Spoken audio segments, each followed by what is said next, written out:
Bom dia, meus queridos alunos da disciplina Nutrição Mineral de Plantas. O objetivo hoje da nossa aula é continuar o assunto de sexta-feira passada. Sexta-feira passada a gente ficou na discussão dos elementos essenciais, a definição de elementos essenciais, né? Falamos do critério direto, que um elemento é considerado essencial quando ele faz parte de uma reação metabólica da planta, ou ainda de um elemento vital. Por exemplo, a clorofila. O magnésio, ele é um átomo que é o centro da molécula da clorofila. Então, para as plantas fotossintetizar bem, tem que estar bem suprida em magnésio. Assim como o nitrogênio é muito importante para as proteínas. Então, vocês devem se concentrar na apostila de vocês que está aí na plataforma. Então, tem uma apostila aqui. Na realidade, foi construída a partir de uma revisão bibliográfica. Foi elaborada essa apostila por um colega, né? Então, vocês se concentrem nela. Esses elementos essenciais aí estão aí na página 71, que é uma parte da apostila, né? Página 71. Então, vocês procuram localizar aí os elementos essenciais, a classificação, as funções. Aí, na página 72, a gente vai ver uma tabela, um quadro, onde coloca as concentrações consideradas adequadas para o crescimento normal das plantas, né? Segundo Hopkins, né? 2000. Então é bastante atualizada. Então ele verificou desde o hidrogênio, né? O carbono, o oxigênio, porque são elementos essenciais que entram no mecanismo da fotossíntese de CO2 mais a água. Essas moléculas são desmembradas, são fragmentadas por processos metabólicos e extraído o hidrogênio, o carbono, o oxigênio, né? Então ele verificou, segundo esse pesquisador, ele apresenta aqui a forma disponível do elemento, começando pela água. Então, a concentração de água na matéria para cada quilo de matéria seca é o equivalente a 60 mil milimol, né? Quer dizer, na forma de hidrogênio, né? O hidrogênio presente em 1 quilograma de matéria seca é da ordem de 60 mil milimol. Para converter em gramas, aí tem alguns cálculos, né, que vocês aprendem na química. O milimol é o mol dividido por 1000, né? Por 1000 é um milimol. E quanto que é um mol de hidrogênio? 1 grama. 1 grama dividido por 1000 vai dar 1 milimol, né? Assim dizendo. Então ele diz aqui 60 mil milimol por quilogramas de matéria seca. Aí vem o carbono com 40 mil. E lá embaixo o nitrogênio, né, na forma N, na forma NO3 nitrato e NH4+ amônio. Existem essas duas formas de absorção do nutriente pela planta. Vejam aí direitinho na apostila. O nitrato e o amônio.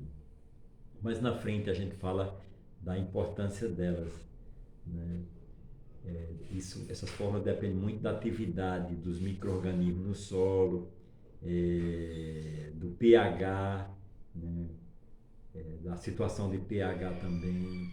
Bom, então é verificado 1000 milimol de nitrogênio para cada quilograma de matéria seca, né? Milimol. O potássio 250, o cálcio 125, o magnésio 80, o fósforo 60, o sulfato 30 e o silício. Ele considera aqui o silício, tendo em vista que muitas plantas absorvem o silício, mas ainda não está elucidado ainda o papel do silício. Inclusive já tem empresas que produzem quelados, né, com o silício na sua composição, colocando a resistência da planta ao ataque de insetos e uma série de coisas. Então isso é novo, né? Quer dizer, novo não é, né? Isso está sendo dado uma atenção especial à importância do silício na nutrição das plantas. Se verifica, né, nas plantas cultivadas para o crescimento a absorção de até 30 milimol por quilograma de matéria seca. Muito bem. Aí abaixo vocês veem os micronutrientes, o cloro, o boro, o ferro, o manganês. Né? Olha o cloro, 3 milimol por quilograma, quer dizer, difere. Né?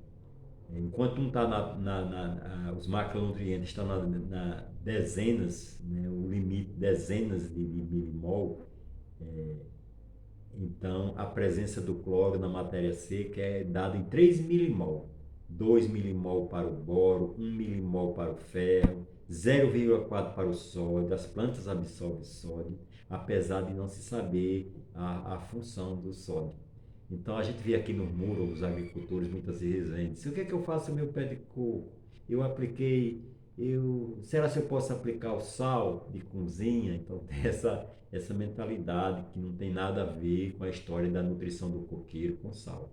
Mas sabe-se que essa planta, pela origem dela, ela é adaptada, a planta desenvolveu, tem toda a sua ecologia baseada em ambientes salinos. Então verifica que o litoral brasileiro, a presença de coqueiros, sobretudo aqui no Nordeste, o mesmo coqueiro também, a mesma espécie, está lá na África, então o coco caía na água, supõe-se, né? E, e navegava 14 mil quilômetros no ar, até um dia chegar na praia e ali se instalar e ali se desenvolver. Então, a preferência do coqueiro por ambientes salinos, né? Então, não tem nada a ver com a questão específica da nutrição de plantas. Muito bem. Então, o cobre 0,1 milimol e o molibdênio 0,001 milimol. Então, vocês veem, né, a importância desse micro na nutrição de plantas. Né? Então, a quantidade, mesmo pequena, mas se faz necessário porque ele ativa o metabolismo de outros nutrientes na planta. Então, molibdênio, às vezes chega a ser aplicado 50 gramas por hectare na cultura. E a pergunta é, como é que eu vou fazer que método de aplicação? É via solo, via adubações, via adubação foliar, pulverizações foliares, né? Qual a melhor forma de eu fazer com que uma parte, uma molécula tão pequena, um átomo tão pequeno, né, fracionado em milhares de partes, chegue a atender a necessidade de uma planta?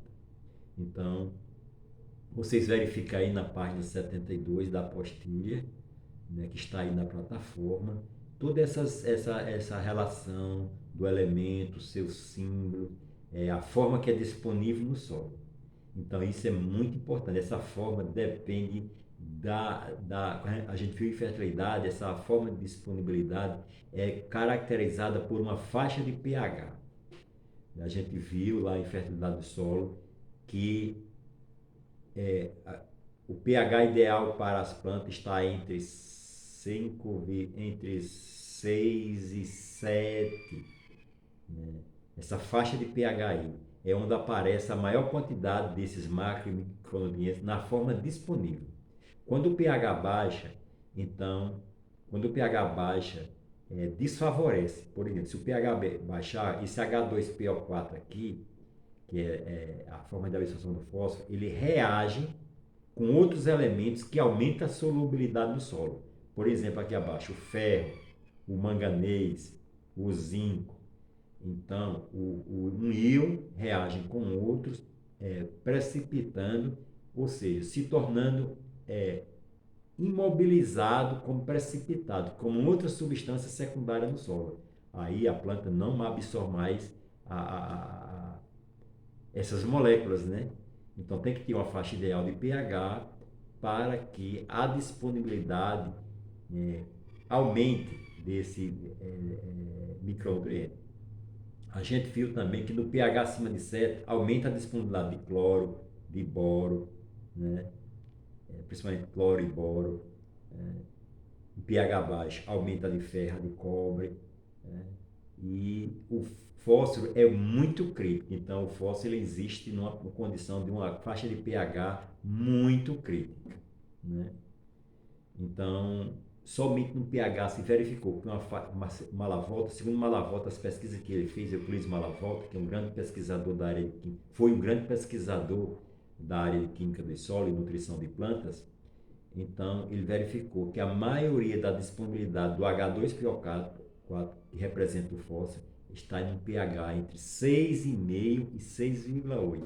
É uma faixa muito estreita, né? Essa faixa de disponibilidade para as plantas.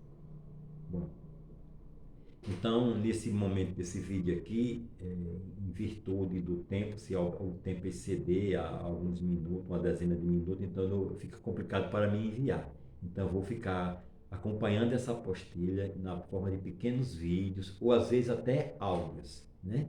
Posso gravar até áudios no WhatsApp para clarear a ideia para vocês.